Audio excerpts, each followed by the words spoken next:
This channel does not promote any violent, harmful, or illegal activities. All content provided by this channel is meant for an educational purpose only. মূলত SIR নিয়ে জমিয়তুল উলামা হিন্দের রাজ্য committee স্থির করেছিল এটা গত 25শে September.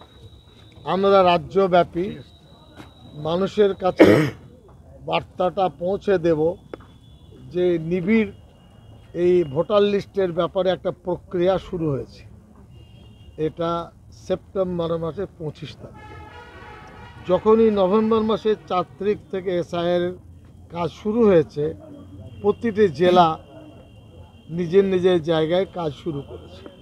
আমি নিজে আলিপুরদুয়ার, কোচবিহার, জলপাইগুড়ি, শিলিগুড়ি, উত্তর দিনাজপুর, দক্ষিণ দিনাজপুর, মালদা, মুর্শিদাবাদ, উত্তর দক্ষিণ 24 পরগনা, হুগলি, হাওড়া, কলকাতা, আজকে পশ্চিম পূর্ব মেদিনীপুর, ঝাড়গ্রামের কর্মীদের দিয়ে বসেছি। আমি যা রিপোর্ট পাচ্ছি, আমাদের দায়িত্বশীল কর্মীরা যথেষ্টভাবে মানুষের কাছে পৌঁছাচ্ছে এবং এর কারণে গ্রামে বসবাস করা সাদামাটা ভালো মানুষ যারা ঘুমিয়েছিলেন তাদের ঘুমটা কিছু ভেঙেছে। এখনও 10 দিন সময় আছে।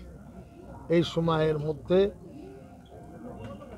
দুটি যে পেপার তারা দিচ্ছেন ভোটার লিস্টের প্রশ্নে, সেটাকে একটি কপি বিএলও নিয়ে যাবে, যেখানে যিনি ভোটার তার সই থাকবে, আর যে বাড়ির যে ভোটার তার কাছে বিএলও সই দিয়ে সিল দিয়ে সে প্রমাণপত্রের ভোটারটা জমা দেবেন।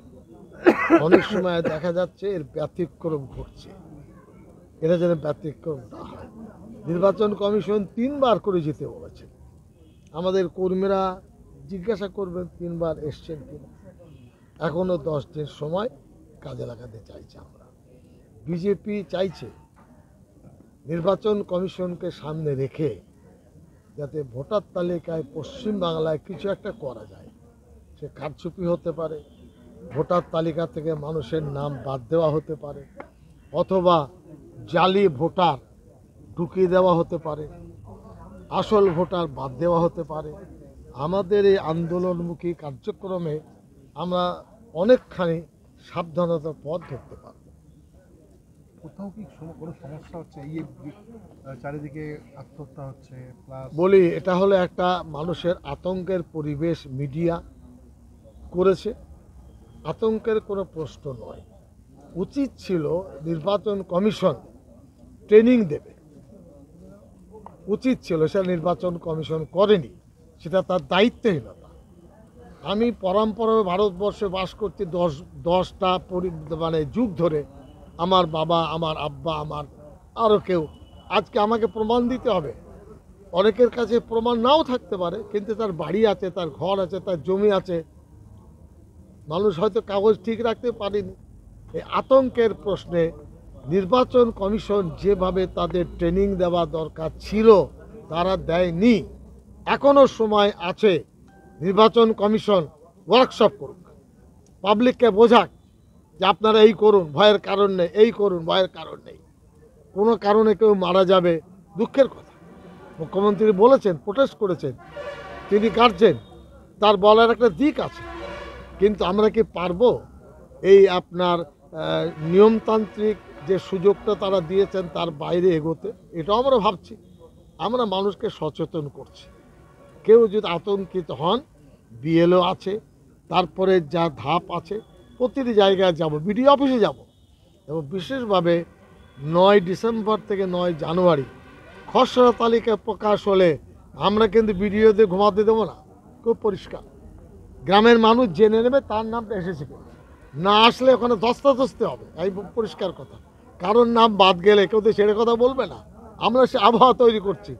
মারামারির দরকার নেই, অফিসে যান, চার্জ করুন যে আমার নাম ঢুকেছে না ঢোকেনি, কেন ঢোকেনি। আর বাড়ি বাড়িতে বিএলওর স্বাক্ষরকৃত ওই ভোটার লিস্টের কপিটা আছে না নেই, এটা মানুষ বুঝেনি, এটা তাকে দিতে তারা বাধ্য। এই ব্যতিক্রম ঘটলে নীতিগতভাবে আমরা কাজ করতে পারবো। জমিয়তুল উলামা হিন্দ নন্দিনী আন্দোলন করেছে, মানুষের জন্য করেছে, সারা রাজ্যব্যাপী আন্দোলন আমরা সংগঠিত করতে চাইছি শান্তিপূর্ণভাবে, নিয়মতান্ত্রিক ভিত্তিতে। হ্যাঁ, অনুপ্রবেশকারী যারা ডিস্ট্রিক্ট ম্যাজিস্ট্রেট আছে, দিল্লিতে যারা মন্ত্রী সাহেব আছেন, তাদের জিজ্ঞেস করো না। আমি তো কলকাতায় থাকি, ওই 2200 কিলোমিটার বাংলাদেশের বর্ডার, দক্ষিণ 24 পরগনা, উত্তর 24 পরগনা, নদিয়া, মুর্শিদাবাদ, হুগলি, হাওড়া, ঢুকে কি করে তারা? এটা তো এটা মিডিয়া থেকেও বলে না। খালি অনুপ্রবেশকারী ঢুকে কেন? ভারতবর্ষে নিরাপত্তা না দিতে পারলে পদে বসে আছেন কেন? এটা নাগরিক হিসেবে জিজ্ঞেস করছি। এই কথা নিয়ে পরিচর্চা হয় না কেন? কেন আপনার জামানে ঢুকেছে? घुसपैठिया आप कौन होते हैं? घुसपैठिया वाले आपने क्यों उसको ये नहीं किया, रोका नहीं? हमारा भारतवर्ष रक्षा करते चाই, ঢুকেছে, আপনি কি করবেন আপনার ব্যাপার। আমরা ভারতীয়, আমাদের কোনো নাম প্রতিবেশী হিন্দু মুসলমানের নাম কোনোভাবে বাদ দিলে আমরা যতখানি সাধ্য এর প্রতিবাদ প্রতিরোধ করব ইনশাআল্লাহ।